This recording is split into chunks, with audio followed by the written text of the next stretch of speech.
اعوذ باللہ من الشیطان الرجیم بسم اللہ الرحمن الرحیم۔ السلام علیکم ورحمۃ اللہ وبرکاتہ۔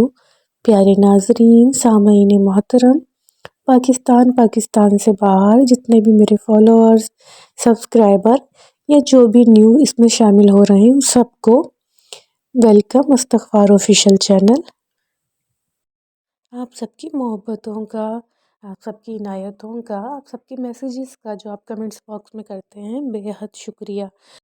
دوستوں، آج پھر لے کر آئی ہوں ایک بہت پیاری سی میریکل اسٹوری، تہجد اور استغفار سے ریلیٹڈ۔ اسٹوریز تو دو ہیں، لیکن اگر ویڈیو زیادہ لمبی ہوئی تو پھر میں آج آپ سے ایک ہی اسٹوری شیئر کروں گی۔ یہ کچھ حیران کن سی کہانی ہے کہ اکثر ہم سنتے ہیں، دیکھتے ہیں، یہ جو میرے پاس اسٹوریز آتی ہیں اس میں لوگ بتاتے ہیں کہ ہم نے یوٹیوب یا کوئی بھی سوشل میڈیا پلیٹ فارم پہ کسی نے ہمیں استغفار پڑھنے کو کہا تو ہم استغفار کی طرف آئے، لیکن اس اسٹوری میں ایک بزرگ، ایک انجان ہستی جنہوں نے ان کو اس چیز کی طرف آنے کے لیے کہا، یعنی استغفار کی طرف، اور پھر وہ اچانک غائب ہو گئے۔ اللہ بہتر جانتا ہے کہ وہ کیا چیز تھی، کوئی نیک جنات یا کوئی اور نیک ہستی، یہ ان بہن کو بھی نہیں معلوم جنہوں نے اپنی اسٹوری شیئر کی ہے۔ چلیے آج کی اسٹوری کی طرف چلتے ہیں، لیکن ٹھہریے، اسٹوری سننے سے پہلے اگر آپ چینل پہ نئے ہیں تو چینل کو سبسکرائب کر لیجئے، اور اگر پہلے سے فالو کر رہے ہیں تو لائک ضرور کیجئے، اور کمنٹس باکس میں اپنی قیمتی رائے کا اظہار ضرور کیا کیجئے۔ دوستوں، یہ اسٹوری جو بہن ہمیں بتا رہی ہیں، یہ 2016 کی کہانی ہے کہ جب کہ وہ بے حد پریشان تھی۔ یہ بہن جو ہے ملک سے باہر رہتی ہیں، ہم ان کا نام اور ان کی شناخت جو ہے وہ ظاہر نہیں کریں گے۔ یہ بتاتی ہیں کہ یہ فائنینشیل ان کے بہت سارے ایشوز چل رہے تھے۔ ان کے جو والد تھے وہ بھی جاب کو لے کے بہت زیادہ پریشان تھے، ان کے ہسبینڈ کا بھی مسئلہ چل رہا تھا جاب کا، یعنی ان کے کافی سارے ایشوز تھے جاب کو لے کر نا۔ ان کے ہسبینڈ بھی بہت زیادہ پریشان ہو گئے تھے کیونکہ اچھی خاصی لوگوں کی مالی حالات تھے، لیکن پھر ایک دم حالات خراب ہو گئے تھے۔ یہ بہن بتاتی ہیں کہ ایک دفعہ یہ کسی مال میں جو اپنے گھر کی جو گروسری وغیرہ جیسے کر رہی تھی یہ مال میں، تو وہ پریشانی کے عالم میں تو تھیں، تو ان کو ایک بزرگ نظر آئے۔ وہ کہتی ہیں کہ وہ مجھے کہیں آس پاس نظر نہیں آئے تھے، لیکن اچانک ہی کہیں وہ میرے سامنے آ گئے تھے۔ کہہ رہی ہے بہت وہ کمزور سے بزرگ تھے، اور انہوں نے مجھے کہا کہ استغفار پڑھو، ساری پریشانیاں دور ہو جائیں گی۔ انہوں نے کچھ حیران نظروں سے دیکھا ان بزرگ کو کہ اچانک کہاں سے آ گئے۔ کچھ دل میں خوف سا ہی محسوس ہوا، لیکن پھر وہ غائب ہو گئے اچانک۔ وہ کہتی میری کچھ سمجھ میں نہیں آیا کہ یہ میری آنکھوں کا دھوکہ تھا، میں نیند میں بھی نہیں تھی کیونکہ میں مال میں کھڑی ہوئی تھی، میں یہ بھی نہیں کہہ سکتی کہ میں خواب دیکھ رہی تھی، لیکن وہ کہتی میری کچھ سمجھ میں نہیں آئی یہ سب کیا تھا۔ پھر انہوں نے استغفار پڑھنا بہرحال شروع کر دیا۔ وہ کہتی ہیں کہ میں نے استغفار کی کثرت کری، گھر میں آ کے بتایا بھی سب کو، اور پھر استغفار کی بے حد کثرت کی، تہجد کی نماز بھی پڑھنا شروع کری، اور تہجد میں بھی میں استغفار کیا کرتی تھی، اسی امید کے ساتھ کہ انشاءاللہ تعالی استغفار کی برکت سے جو ہے وہ میری پریشانیاں دور ہو جائیں گی، اور تہجد میں مانگی گئی جو دعائیں ہوتی ہیں وہ تو ہمارے رب کے نزدیک ویسے ہی قابل قبول ہوتی ہیں۔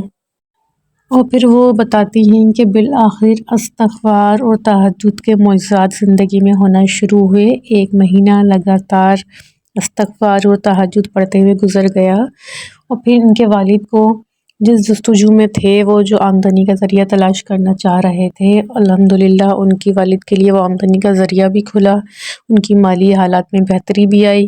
ان کی جو سسٹر ہیں جہاں وہ شادی کرنا چاہ رہی تھیں، وہاں ان کو من پسند ساتھی بھی ان کا مل گیا، اور ماشاءاللہ ان کی سسٹر شادی کے بندھن میں بھی بن گئی۔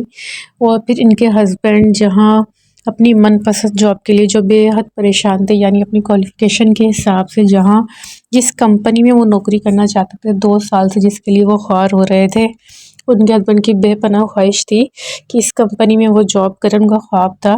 الحمدللہ اس کمپنی میں ان کی جاب بھی ہو گئی، یعنی ان کے جو وہ سارے خواب، جو سب پریشانیاں تھیں، وہ استغفر اللہ اور تہجد کی برکت سے وہ دور ہوئیں۔ وہ کہتی ہے الحمدللہ اللہ کی اس نعمت کا، ہر اس نعمت کا جو اللہ رب العزت نے ہمیں عطا کری۔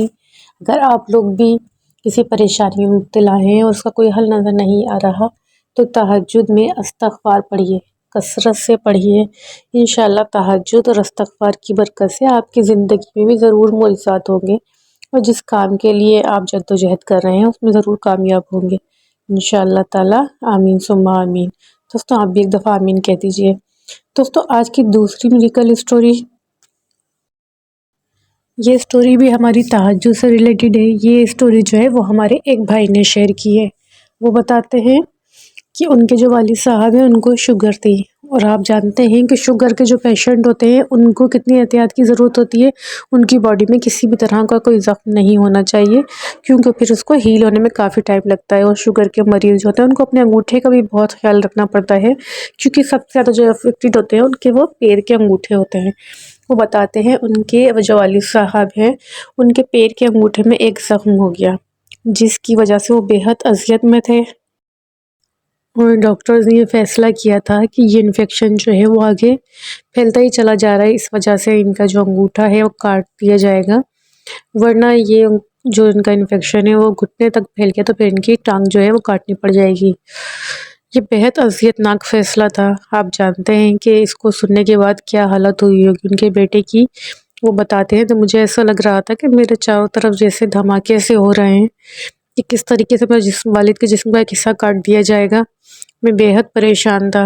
میں نے تہجد کی نماز پڑھی اور میں بے حد رویا، گڑ گڑا کے رویا، اللہ سے بہت دعائیں کری کہ میرے والد کو اس تکلیف سے نجات عطا کر دے اور ان کے زخم کو بھر دے۔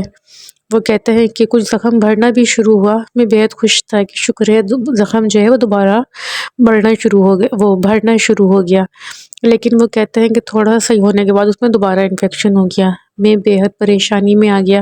ڈاکٹر نے بھرپور فیصلہ کر لیا تھا کہ اب اس انگوٹھے کو کاٹ دیا جائے گا، ورنہ پھر گھٹنے تک کاٹنی پڑے گی ٹانگ کو اگر انفیکشن پھیل گیا۔ میں بہت روتا رہا تہجد کے اندر سجدے میں، اپنے رب سے گڑگڑائیں کرتا رہا، گڑ گڑا کے خوب میں نے اپنے رب سے دعائیں مانگی۔ میں نے بہت فریادیں کی کہ اللہ پاک میرے والد صاحب جو ہیں ان کے پیر کو ٹھیک کر دے، اس زخم کو بھر دے تاکہ ان کا پیر نہ کاٹنا پڑے۔ کہتے ہیں میں نے خوب گڑ گڑا کر، خوب رو رو کے اللہ تعالیٰ سے تہجد میں دعائیں مانگتا رہا، اور پھر کہتے ہیں کہ اللہ رب العزت نے کرم کیا اور بہت کرم کیا۔ الحمدللہ جو زخم کسی طرح بھرنے پہ نہیں آ رہا تھا اور فنگس شروع ہو گئی تھی اس کے اندر، وہ زخم ٹھیک ہونے لگا، وہ زخم بھرنا شروع ہو گیا، اور الحمدللہ آج وہ زخم جو ہے وہ بالکل بھر چکا ہے۔ وہ کہتے ہیں یہ ایک ناممکن سی بات تھی، جن کو شوگر ہوتی ہے یا جن کے والدین میں سے کسی کو شوگر ہے وہ اچھی طریقے سے جانتے ہیں کہ شوگر کا اور خاص طور پہ انگوٹھے کا جو ان کا زخم ہوتا ہے اس کو بھرنا کتنا مشکل ہو جاتا ہے، لیکن شکر ہے یہ سب تہجد میں مانگی گئی دعاؤں کی برکات ہیں۔ یہ سب میرے لیے تو ایک معجزہ ہی ہے، تہجد کا معجزہ کہ الحمدللہ میرے والد کا جو زخم ہے وہ بھرنا شروع ہو گیا، زخم سوکھنا شروع ہو گیا، اور ان کی جو ہے وہ ٹانگ کٹنے سے بچ گئی۔ آپ لوگوں کے نزدیک شاید وہ کہتے ہیں یہ ایک چھوٹی سی بات ہوگی، لیکن میرے لیے یہ ایک بہت بڑا میریکل ہے کہ اللہ رب العزت نے میری دعا کو قبول کیا اور میرے والد کو اس پریشانی سے نکالا۔ دوستو یہ تھی آج کی چھوٹی سی 2 میریکل اسٹوریز، امید ہے آپ لوگوں کو پسند آئی ہوگی۔ ضروری نہیں ہوتی کہ کوئی بہت بڑی معجزاتی کہانیاں ہوں، اگر جو جس مسئلے میں شکار ہے اور وہ اس مسئلے سے نکل جائے تو اس کے لیے یہی ایک معجزہ ہوتا ہے۔ اللہ رب العزت سے دعا ہے آپ ان میں جس بھی مسائل میں گھرے ہوئے ہیں، اللہ پاک اپنے کرم سے ہماری زندگیوں میں معجزے دکھا دے، اور ہماری زندگی میں سکون، برکتیں، خوشیاں عطا کر دے، اور ہماری دعاؤں کو اپنی بارگاہ میں قبول اور منظور فرما لے۔ آمین یا رب العالمین۔ دوستو ویڈیو میں کچھ بھی اچھا لگا کرے تو ویڈیو کو لائک ضرور کیا کیجیے، چینل پہ نئے ہیں تو چینل کو سبسکرائب کر لیجیے گا۔ انشاءاللہ ملتے ہیں کسی اور میریکل اسٹوری کے ساتھ، تب تک کے لیے اجازت دیجیے۔ اللہ حافظ۔ السلام علیکم ورحمۃ اللہ وبرکاتہ۔